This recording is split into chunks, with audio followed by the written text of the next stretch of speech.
Next हम इनकी कुछ एग्जांपल्स देख लेते हैं। जैसे फर्स्ट एग्जांपल है कि if NC8 is equal to NC12 then find n। इस तरह के कुछ क्वेश्चंस जो हैं वो एक्सरसाइज में भी होंगे। तो इनका तरीका एक ही है कि आपने इनके ऊपर कंप्लीमेंट्री कॉम्बिनेशन वाला जो रूल है वो अप्लाई करके इनको सिंप्लीफाई करना होगा। NC8 is equal to NC12 है, तो राइट साइड पे जो NC12 लिखा हुआ है उसके ऊपर मैंने कंप्लीमेंट्री कॉम्बिनेशन का रूल यूज करके n-r नीचे लिख लिया हुआ है। अब यहाँ पर आप देखें इसका सुपर स्क्रिप्ट उसको कहते हैं जो ऊपर लिखा हुआ होता है, वो दोनों का सेम है, n है। नीचे इसमें 8 लिखा हुआ है और इसमें n-12 है। तो अगर ये दोनों कॉम्बिनेशन इक्वल हैं तो उस सूरत में इनकी जो r की वैल्यूज है वो सेम होनी चाहिए। तो 8 को इक्वल होना चाहिए n-12 के। तो n-12 इज इक्वल टू 8। 12 को अगर आप राइट हैंड साइड पे ले जाएंगे तो n की वैल्यू आपके पास 20 निकल आएगी।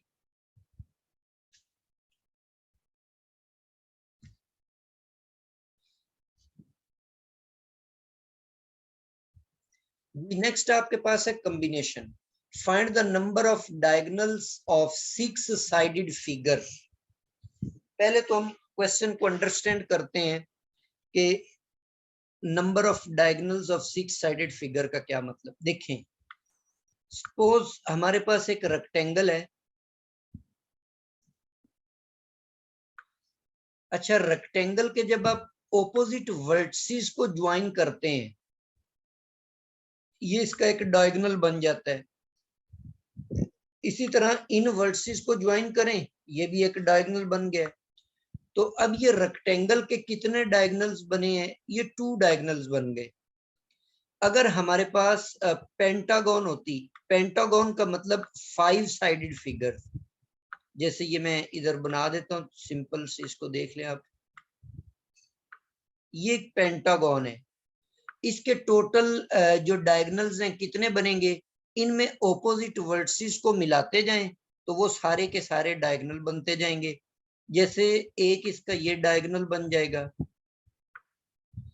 एक इसका ये डायगोनल बनेगा, एक इसमें ये डायगोनल बनेगा, एक इसमें ये डायगोनल बन जाएगा। तो कितने हो गए ये? 1 2 3 4 और ये 5। तो 5 साइडेड फिगर के टोटल 5 डायगोनल्स बनते हैं। अच्छा, इसका मतलब है कि जैसे जैसे साइड्स इंक्रीज होती जाती हैं वैसे वैसे डायगोनल्स की तादाद भी बढ़ती जा रही है और उनके डायगोनल फाइंड करना भी टफ होता जा रहा है। अब इसमें ये जो 2 साइडेड फिगर है इसके 2 डायगोनल हैं, 5 साइडेड के 5 डायगोनल्स हैं। तो क्या 6 साइडेड जो फिगर है उसके 6 डायगोनल होंगे? तो इसको भी हम देख लेते हैं। 6 साइडेड फिगर हम बना लेते हैं यहाँ पे।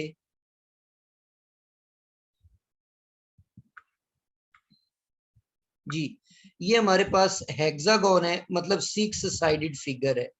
इसके डायगोनल्स अगर हम बनाने की कोशिश करते हैं तो एक तो ये डायगोनल बन जाएगा, दूसरा ये डायगोनल बनेगा, तीसरा ये डायगोनल बनेगा, ठीक है, और चौथा ये बन जाएगा, पांचवा ये बन जाएगा, और छठा ये होगा, और सातवां ये बन जाएगा,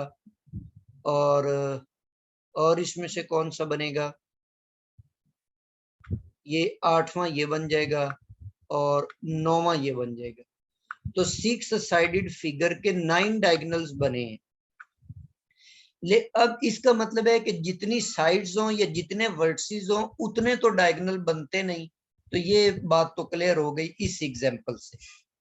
अच्छा, अब ये देखें आपने कितना पेचीदा प्रॉब्लम, आपके पास कॉम्प्लेक्स प्रॉब्लम हो गया। अब इसका मतलब है कि जितनी साइड ज्यादा होंगी उसके डायगोनल्स की तादाद फाइंड करना उतना टफ हो जाएगा। इसमें हमें थोड़ी सी मुश्किल पेश आई है, पिछली दोनों फिगर्स का हमने इजी बना लिया। अच्छा, अब हम इसकी एक मेथडोलॉजी बना लेते हैं, एक तरीकाकार बना लेते हैं कि किस तरह से नंबर ऑफ डायगोनल्स फाइंड करेंगे। देखें, जैसे 4 साइडेड फिगर है ना, ये उसका एक वर्टेक्स है, ये भी उसका एक वर्टेक्स है, ये भी उसका एक वर्टेक्स है।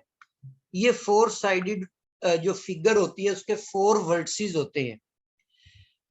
इन 4 वर्टिसेस को अगर आप आपस में मिला देते हैं तो इनको कैसे मिलाएंगे? एक तो ये मिला सकते हैं, ये इसकी डायगोनल नहीं बना, साइड बन गई है। इसी तरह ये भी इसकी साइड बन गई, ये भी साइड बन गई, और ये भी आपके पास साइड बन गई है। लेकिन जब ऐसे मिलाएंगे तो ये डायगोनल बन जाएगा और ये भी डायगोनल बनेगा। इससे ये बात क्लियर हो गई कि जो भी अब फिगर बनाएंगे ना, उसके साइड्स और उसके डायगोनल उसके 2 वर्टिसेस को मिलाने से बनते हैं। अब देखें, ये आपने कितने लाइन सेगमेंट बनाए हैं? 4 इसकी साइड्स हो गई और 2 इसके डायगोनल्स हो गए, टोटल 6 हो गई हैं। तो इसका मतलब टोटल वर्टिसेस 4 थे, उनमें से आप मिलाते कितने को गए हैं? 2 को। 2 वर्टिसेस को आपने मिलाया, टोटल वर्टिसेस 4 है। अब इसको कॉम्बिनेशन वाले फार्मूले से इनके कॉम्बिनेशंस बना के देखें तो ये बनेगा 4 फैक्टोरियल, 2 फैक्टोरियल और नीचे 4 माइनस 2 फैक्टोरियल। ठीक है, तो अब ऊपर 4 फैक्टोरियल है, इसको ओपन कर लें, 4 3 और 2 फैक्टोरियल। नीचे 2 फैक्टोरियल को ओपन किया, 2 और ये भी 2 फैक्टोरियल, ये इससे कट जाएगा और इस 2 को इस 4 से काट दें तो 2 को 3 से ज़रब देंगे, ये 6 बन जाएगा। तो अब देखें 4 साइड्स थी और 2 डायगोनल्स थे, तो 4 वर्टिसेस को मिलाया जब आपने, 2 वर्टिसेस लेते हुए, टोटल पॉसिबिलिटीज आपके पास 6 बन गई हैं। इनमें से अगर आपसे पूछा जाए डायगोनल कितने हैं, आप कहेंगे कि सर ये 6 में से 4 को आप माइनस कर दें, 4 जो साइड्स हैं, तो 6 में से जब आप 4 निकाल देंगे 2 बन जाएगा।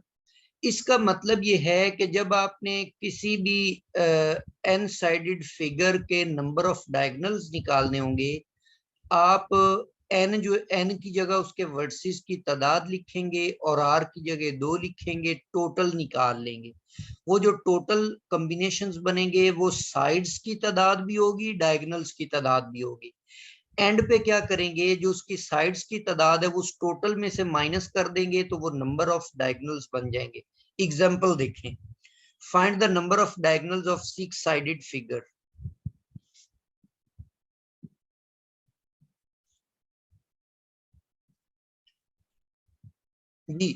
we know that the diagonal or a side of 6 sided figure is obtained by joining 2 of its vertices। ठीक हो गया। the number of sides and diagonals, total अगर आप निकालेंगे साइड्स और डायगोनल्स को, तो टोटल इसमें साइड्स जो हैं वो 6 हैं और 2 आपने वर्टिसेस एक वक्त में चूज करने हैं। तो टोटल आप इसका रिजल्ट फाइंड आउट करेंगे तो वो आपके पास 15 बन जाता है। तो साइड्स टोटल 6 थी, 6 में से आप 15 निकाल दें, सॉरी 15 में से 6 निकाल देंगे जी। अब इसमें से आप ये टोटल जो निकले हैं साइड्स और डायगोनल्स की तादाद 15 में से अगर आप साइड्स निकाल दे 6, तो टोटल जो रिजल्ट है वो आपके पास 9 बन जाएगा। अभी प्रीवियस मैंने आपको डायग्राम बनाकर भी दिखाई कि 6 साइडेड फिगर जो होते हैं उसके। जी नेक्स्ट एग्जांपल की तरफ मूव करते हैं हम। नेक्स्ट एग्जांपल हमारे पास है कि prove that n-1 CR plus n-1 CR minus 1 is equal to NCR। इसको प्रूफ करने के लिए हम लेफ्ट हैंड साइड चूज कर लेते हैं, n-1 CR plus n-1 CR minus 1। इनके ऊपर बाय डेफिनेशन फार्मूला अप्लाई कर देते हैं। फार्मूले में आपको पता है कि NCR लिखा हुआ है ना, तो n फैक्टोर NCR के लिए n फैक्टोरियल आप ऊपर लिख देते हैं और जो नीचे r लिखा हुआ होता है पहले तो हम उसका फैक्टोरियल लिखते हैं, फिर आप ऐसा करते हैं कि जो ऊपर वाला होता है n, उसमें से नीचे वाले को माइनस करके उसका फैक्टोरियल बना लेते हैं। अब यहाँ पर ऊपर n-1 है, नीचे r है, इसके ऊपर n-1 है, नीचे r-1 है। तो जब हम इनको बाय डेफिनेशन ओपन करेंगे, ये n-1 आ जाएगा ऊपर, नीचे r फैक्टोरियल और n-1 माइनस r। इसी तरह नेक्स्ट में n-1 फैक्टोरियल है ऊपर, और r की जगह r-1 फैक्टोरियल और r-1 फैक्टोरियल। इनमें आप देख लें जो कैंसल आउट होते हैं, इसमें से ये -1 और +1 कैंसल आउट होंगे, और जो इनके ऊपर रकम है न्यूमरेटर में, इसके ऊपर भी n-1 फैक्टोरियल है, इसके ऊपर भी, इसको आप कॉमन ले लेते हैं। ये n-1 फैक्टोरियल हमने ले लिया कॉमन, इसके ऊपर भी 1 बच गया और इसके ऊपर भी 1 बच गया। नीचे ये जो r फैक्टोरियल था, ये वाला r फैक्टोरियल, हमने इसको ओपन करके r इंटू r-1 फैक्टोरियल लिखा, और नेक्स्ट जो factor n-1 minus r factorial as it is लिखा, और इसके बटे के नीचे वाली रकमें दोनों हमने एज इट इज लिख ली। इनमें से अब देखें r-1 फैक्टोरियल इसके नीचे भी था और इसके नीचे भी, इन दोनों को हमने कॉमन ले लिया, तो ऊपर n-1 फैक्टोरियल, नीचे r-1 फैक्टोरियल, इधर नीचे बच जाएगा r into n-1 minus r, और इस n-r को ओपन करेंगे तो n-r और n-r-1 फैक्टोरियल बन जाएगा। इनमें ये n-1 माइनस r फैक्टोरियल फिर कॉमन ले लेंगे, ये आपके पास लेफ्ट हैंड साइड बन जाएगी n-1 factorial divided by r-1 factorial, n-1 minus r factorial, और ये 1 over r plus 1 over n-r। इन दोनों का एलसीएम लेंगे तो r इंटू n-r इसका एलसीएम आ जाएगा। जो बाहर वाली रकम है वो हमने सारी एज इट इज लिख ली, और ब्रैकेट के अंदर वाली रकम का हमने एलसीएम लिया। n-r ऊपर 1 से मल्टीप्लाई हुआ, r इसके साथ मल्टीप्लाई, ये r पॉजिटिव और नेगेटिव कैंसिल होंगे, इसके ऊपर n बच जाएगा और नीचे r इंटू n-r आ जाएगा। ऊपर वाली रकम को ऊपर हमने मल्टीप्लाई कर दिया, और ये जो नीचे दोनों रकमें थी, r को हमने r-1 से मिला दिया, और इसमें हमने n-r को इस रकम से ज़रब दी। इनके फैक्टोरियल्स कंप्लीट करके ऊपर वाली रकम n फैक्टोरियल, नीचे r factorial into n-r factorial, जो कि इक्वल होता है NCR। तो ये इस तरह से हमने ये प्रूफ कर दिया है। नेक्स्ट लेक्चर के अंदर हम इंशाल्लाह स्टार्ट करेंगे एक्सरसाइज को, तो एक्सरसाइज में इंशाल्लाह मिलते हैं। तब तक के लिए अल्लाह हाफिज।